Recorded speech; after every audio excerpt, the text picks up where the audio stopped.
大家好，欢迎收看今天的面具人。今天来讲讲国内的新闻。本来这个腾讯和华为的斗争的事情是我上一个节目要讲的，不过呢，因为上个节目讲美国的事情讲得太深入了，面具人深入的已经不能自拔了，需要别人帮我拔出来了呀。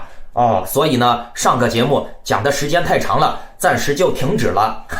今天来继续讲这个事情，顺便呢再讲两个事情。标题写得很清楚了，大陆小伙伪造检测报告被公司领导举报判刑，马化腾和任正非翻脸，习近平判腾讯死刑，华为下狠手，你们的微信钱包不保了，还不赶紧保财保命？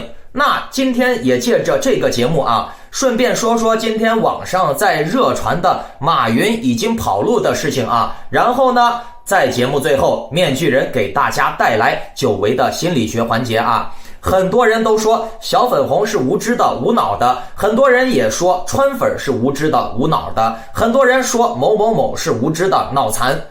其实根据面具人我的观察啊，网络上面很多所谓的右派华人，墨水少的人可能居多一点，但是呢，他们的骚套路比较居多。他们这些人呢，也更接地气。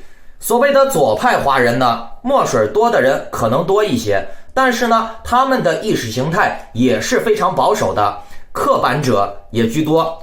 他们实际上呢，也不算自由主义左派，更算不上左，几乎很难有华人能摆脱半瓶子咣当这种懂点知识就觉得自己牛逼了，别人傻逼的这种境界。川粉能压着这些所谓的左派，把他们按在地上摩擦，也是因为川粉啊，他们有接地气的成分在里面。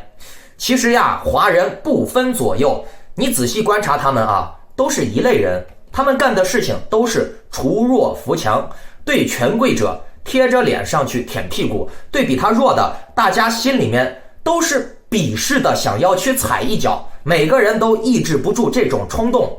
面具人我在国内的时候和一些朋友聊天啊，就是那种狂热的爱国粉红。他说他看到毛主席的照片腿就发软，不由自主的想跪下。毛主席的画像就是有那种不怒自威的令人屈膝的魔力。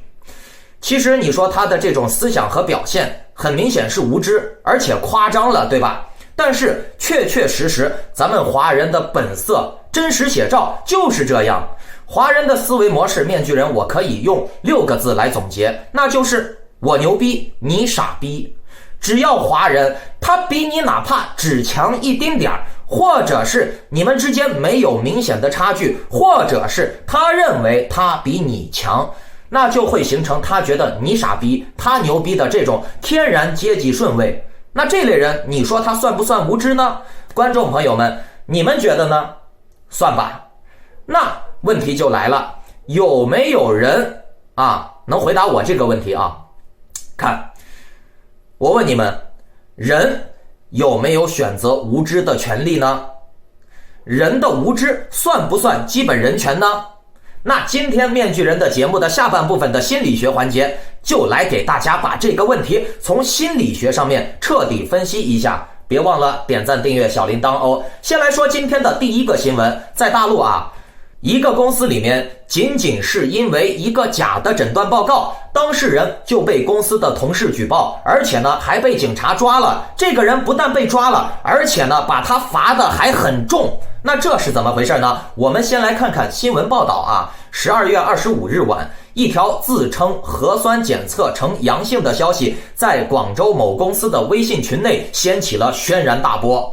发布消息的该名员工还附上了一张佛山某医院出具的核酸检测呈阳性的报告单，群友随即拨打110报警。看，群友是直接随即拨打110报警，而不是关心他身体的问题，直接就开始怀疑这个事情是假的。那白云警方接到警情后，迅速开展调查，并将该名男子梁某依法传唤到派出所接受调查。梁某坦白，由于工作过度劳累，想休假，但未获得公司批准，于是呢找网友帮他伪造了一份医院的核酸检测报告，并将报告发到了公司的工作群中。目前呢，梁某某因散布谣言、谎报疫情以及冒用他人居民身份证，被警方依法处以行政拘留20天，并处以罚款500元的处罚。罚款500元，面具人我觉得这不是什么重罚啊，还凑合。但是呢，狠的就是拘留20天呀，那差不多1个月了。1个月不赚钱不工作啊，是他可以在这个看守所里面好好休息20天了。但是呢，1个月什么都不干，对中国的打工族来说冲击是非常大的。20天你什么都不干，你要损失1个月的收入呀。20天拘留，那判的真的有点狠了呀。并且呀，这人在拘留所里面被拘留的日子可不好过。那像这种事情，还可以看出来什么致命的、可怕的点呢？就是这个公司内部的冷血无情。至少这个当事人，人家是为你打工，跟着你混，为你效犬马之劳的人。就算人家有点小聪明，想偷懒，对吧？你不至于把人家送到拘留所里面去吧，对不对？其实站在文宣传播的角度上来看这件事儿的话，这其实还是中共的杀鸡给猴看的维稳套路。不知道大家发现这篇新闻报告的潜台词没有？你们思考一下，发现一个关键点没有？先给大家提个醒啊，面具人敢肯定啊，你们在座的各位啊，你们当中有不少人从小到大，应该有很多人不想上学呀，不想上班呀，翘班呀，逃课呀，从而装病之类的吧，弄点假病历、门诊报告的人也很多吧。这是人之常情，并不是什么杀人放火的大仇恨。为什么共产党在这个时候要重罚这个小伙子呢？并且为什么这些公司的同事都这么冷血无情的把自己朝夕相处的同事送进拘留所呢？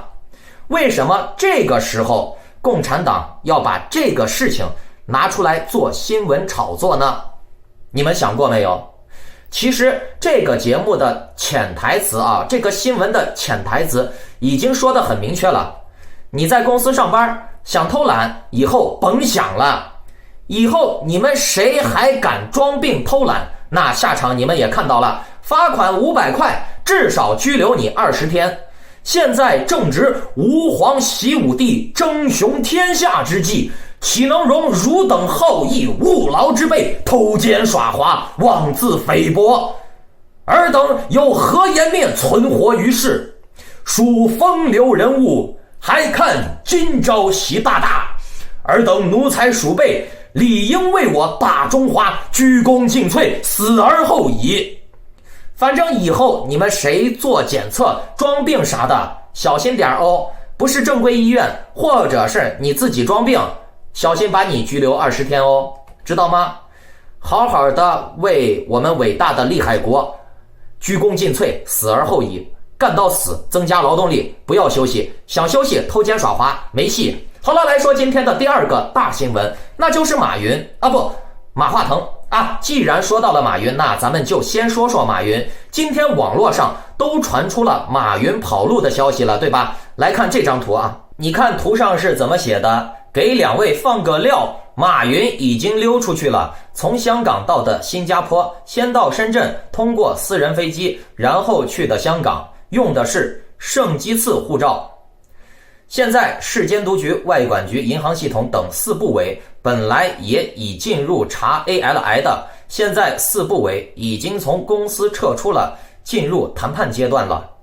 所以圣基次护照真的是大佬专属。刚开会纠正昨天的一个话，他从深圳去到香港通过的是私人游艇。看好了啊，一会儿是私人飞机，一会儿是私人游艇。面具人我回想了几十年之前啊，这个林彪想坐飞机逃跑，那时候科技那么落后的土共都能直接把这个飞机给弄下来。马云真的想跑，中共真的想弄马云，你觉得马云跑得掉吗？对不对？而且呢，他这个上面说的圣基次护照是不是郭文贵的那个护照？挺牛逼的是吧？那这个事情究竟是不是真的呢？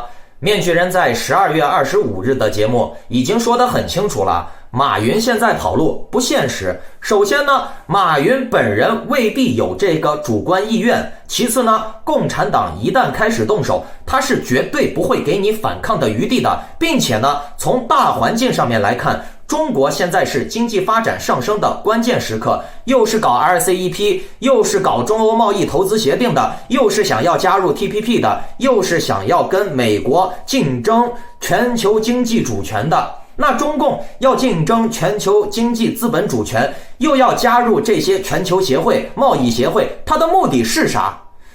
搞出口和吸引外资呀，对不？那如何吸引外资？马云和阿里巴巴在全球的资本市场都是有着非常大的知名度的。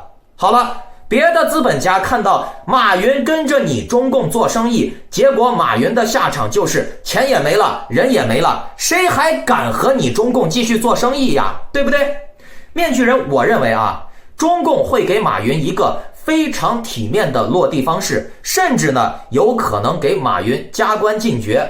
而有关马云的这些逃跑的料呢，很有可能也是中共自己放出来的，然后呢，让这种消息在反共圈里面传，等这种消息传开了以后呢，中共再亲自辟谣打脸反共圈。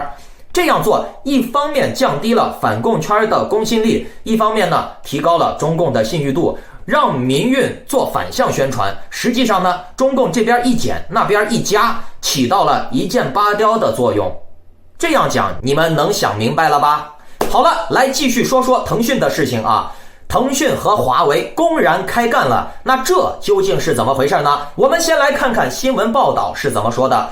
1月1日，华为游戏中心发布公告称，因腾讯游戏于2020年12月31日17点57分单方面就双方合作做出了重大的变更，导致双方的继续合作产生了重大的障碍。经过华为司法部谨慎评估，我们华为不得不依照腾讯单方面要求而暂停相关合作，将腾讯的游戏从华为平台下架。对此呢，腾讯游戏方面回应称，因华为手机游戏平台与我们的手机游戏推广项目协议未能如期续约，导致今天凌晨腾讯游戏的相关产品被突然下架。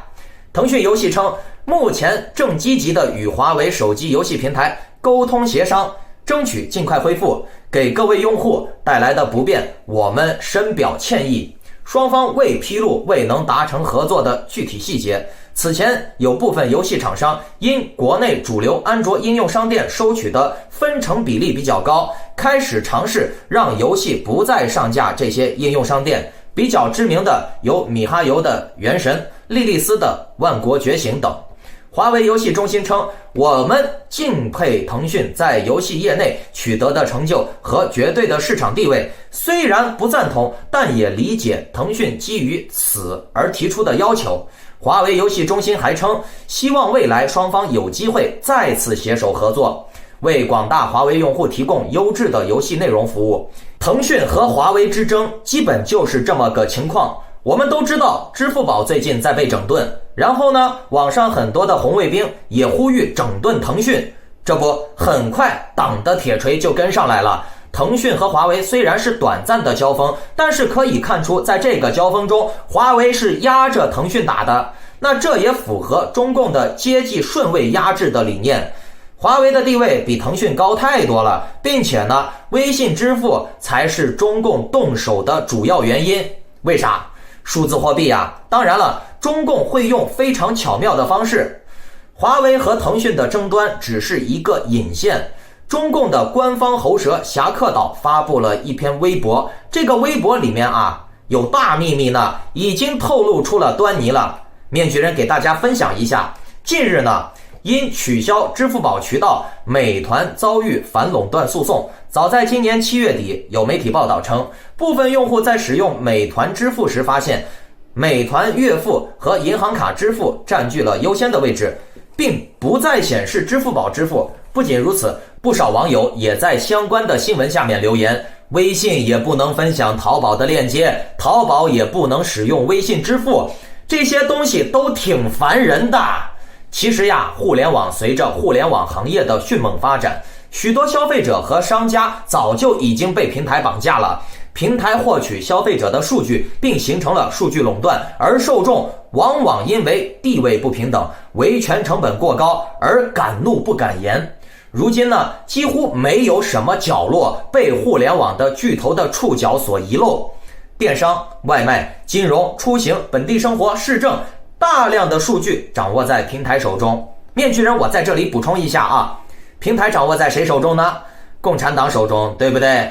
共产党现在又要发动阶级斗争了。来继续看啊，任何一个行业都需要规范，在鼓励其发展和创新的同时，加强风险管控。互联网巨头在国民经济发展中的巨大贡献毫无疑问，但随着其市场边际的扩展，溢出效应的增强，如何避免大树底下不长草？如何平衡经济利益与社会利益，理应引起各方关注。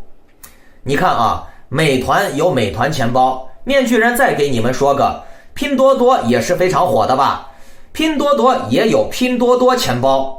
在中国啊，现在基本上就是一个 APP 有一个自己 APP 的专属钱包，盛大有盛富通，美团有美团钱包，微信有微信支付，对吧？百度有糯米钱包。那这样就造成了中国老百姓的一个假象和不好的体验是什么？那就是用起来非常的不方便，每个软件都要挨个实名制，挨个注册，捆绑身份证、银行卡、手机号、收验证码、审核、设密码、存钱，这都是非常麻烦的。而且呢，密码不同的 APP 设的不一样，你说又太复杂了，对吧？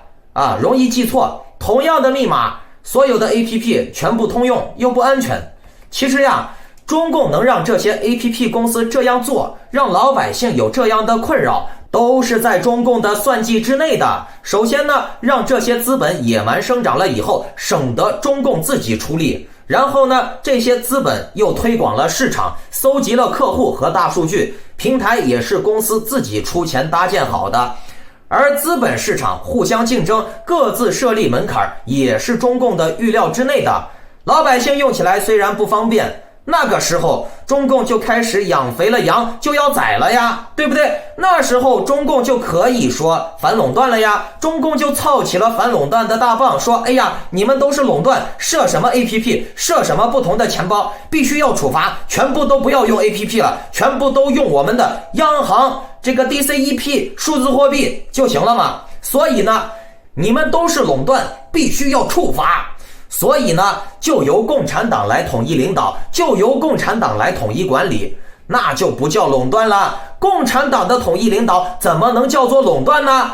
那叫做反垄断。共产党的垄断哪能叫垄断呢？那叫做为人民服务。拼多多其实呢早就被干掉了。7月1日，黄峥发布公开信，宣布将卸任 CEO， 继续担任拼多多的董事长。但是呢，到了8月6日的时候，黄峥退出拼多多的董事局。不仅如此啊，他虽然退出了董事局，但依然有 80.7% 的投票权。但是呢，到了8月19日的时候，他连投票权都没有了。拼多多网络科技公司发生多项工商变更，拼多多创始人黄峥退出公司董事局。他等于说彻底退休了，没有一点权利了，懂了吗？看到了吧？面具人我就感慨啊，为什么中共可以如此的步步为营，甚至把西方阵营打得落花流水？为什么？他其实就是利用了人民群众的无知。观众朋友们，你们仔细看看啊，和中共作对的人并不是因为中共太强，反而呢是因为这些敌对的人太反智，类似于川粉呀，那些极端教徒呀，那些人，还有极端的港台粉、极端的粉红，他们无知呀，极端呀，那这些人太无知了。但是有一个问题出来了，这些人即便是无知，难道就应该成为我们嘲笑他们、羞辱他们、践踏他们的资本了吗？就能成为我们践踏他们的理由了吗？那面具人今天从心理学上面给大家来剖析一下，人是否有无知的权利？无知算不算基本人权啊？原来有则新闻讲的是山东淄博发生了一起产妇因为坐月子而中暑归西的事件。那这个事件就恰恰可以打脸那些所谓的传统保守派华人，推翻他们整天喊的遵循传统的口号。那这种无知的坐月子，这种无知的婆婆和产妇，他们拘泥于不科学的陋习啊，食古不化，以致搞出了归西事件。这是为什么？传统呀，对吧？从现代科学的角度上来看啊，中国的传统产妇坐月子没有任何的生理医学科学依据，反而呢可能会带来许多的健康隐患。人在生产后呢，反而应当适当的运动锻炼来恢复身体的强度和体能。但是呢，中国人食古不化，保守思想导致了几乎每个家庭，大多数家庭啊，他们还是选择要坐月子，要么就是女方自己强调的，要么就是公公婆婆强调的。那这个事件仅仅是个例。面具人我认为啊，所有以个例来作为典型阐释某种道理的评论，都难免陷入误伤的误区。你个例并不能代表所有人都是这样，对吧？除非有大量的案例。以淄博这起因为坐月子而导致的归西事件来举例，媒体报道就先下了定论，坐月子导致了归西。但是你再多追问几个为什么？为什么在明显炎热的夏天还要盖那么厚的被子，包裹的那么严实，不开空调，不吹风扇，甚至不开窗通气，长袖长裤捂着被子，以如此极端的方式来坐月子？为什么这个家庭的婆婆当事人不会觉得反常不舒服而反抗，不以自己的身体不舒服来反抗呢？都不顺从自己的生理反应了？你别说坐月子了，普通人这样捂着也受不了，对吧？中国传统生活沿袭传承了太多的习俗，都是错误甚至是荒谬的。不仅坐月子基本上有百害而无一利，中国社会生活中人们习以为常的女性经期禁忌，还有呢裹小脚、吃饭不能喝水这类的传统思想，绝大多数也都是没有科学依据的。以至于在某些冠冕堂皇的机构推动下，所谓的这些女德守贞的讲座啊，满嘴跑火车还能博得满堂喝彩，又何尝不是一幕幕荒诞而不经推敲的闹剧呢？你什么守贞呀、女德呀，这些只是表象行为，你真正的是个人是怎么想的，知道吗？那嘴上念佛心里吃肉的人太多了，对不对？中国是一个人口大国，所以呢，这样保守和极端的人的数量并不少。即便是淄博所在的山东一省，他们的人口也超过法国、荷兰、比利时3个西欧国家人口的总和。中国社会哪怕是普及了坐月子有百害而无一利的常识，95%的人都抛弃了坐月子的陋习，剩下5%的人啊继续保守这个陋习，那也足足的顶一个英国的人口总数。那发生一起极端的殒命的事件的概率是不低的。关键是大家都没有去抨击这种传统的陋习，只是觉得操作姿势不对，我们坐月子都没事儿。其实这类传统的行为，你看的是表面，你看表面它是行为，你看内核的话，它表达的是一种极端保守的思想，封建思想，乃至于你看啊，中国的90、00、10后的思想比90、80、70后的人复古保守的人比比皆是。举一个例子啊，就是所谓的中西医之辩，其实呀，它的本质就是现代科学医学与传统经验医学的争论。在欧美啊，毫无科学依据、荒诞不经的所谓中医五行治疗也能愚弄不少人。为什么？那就是人呐，都是有一定的好奇心的，或多或少的问题。好奇心可以成为通向智慧的桥梁，好奇心也可以把你带进反智的死胡同。这就是那些阴谋论呀，那些反智极端组织也喜欢用博人眼球的故事来吸引他们的教徒。西方的知识分子以知识为乐趣，所以呢，他们的开化速度也比较快。而华人呢，是以知识为装逼资本的。但凡是肚子里面有点墨水的人，都瞧不起无知的人。而无知的人一旦被瞧不起，就更加的排斥知识分子，更加的陷入反智的死胡同。其实呢，指责无知的人群并没有什么不对，但是前提是平等交换意见的前提下，以知识为优越谈不上算什么美德，懂了吗？中国社会的进步速度慢，恰恰就是因为知识分子觉得自己有巨大的优越感。还是面具人我说的，中国人的思维模式就是6个字儿：我牛逼，你傻逼。从心理学的角度上来看，任何时代、任何社会情境下，无知的人群总会以一定的比例存在的。任何试图让所有人都能接受某一科学观点，让别人都认同你的知识，这本身就是反科学、不合逻辑的。文明的发展使得人群的观念和态度的整体分布向左或向右移动，但是其分布本身不会有本质的改变，都是有一个大的平衡点。相对于任何普遍的共识，总会有人，哪怕是一小部分人，他们选择坚持和不接受乃至抵制普遍的共识。一个人的无知、愚昧、迂腐、保守、咎由自取，都不是我们能够嘲笑他们、瞧不起他们的理由。因为这类人，他们只是边缘化的，我们和他们不是一类人，仅此而已，并不代表他比我们低级。我们不能改变他，就改善他；我们不能改善他，也不要去激怒他，去践踏他。如果强行的去歧视、践踏这类人，反而会让这类人的土壤增加，形成庞大的民粹反智集团。毕竟呢，变聪明是很累的，而傻是天生的，无知是天生的，对不对？但是他们傻，他们无知，也不是咱们能够歧视他们的理由啊。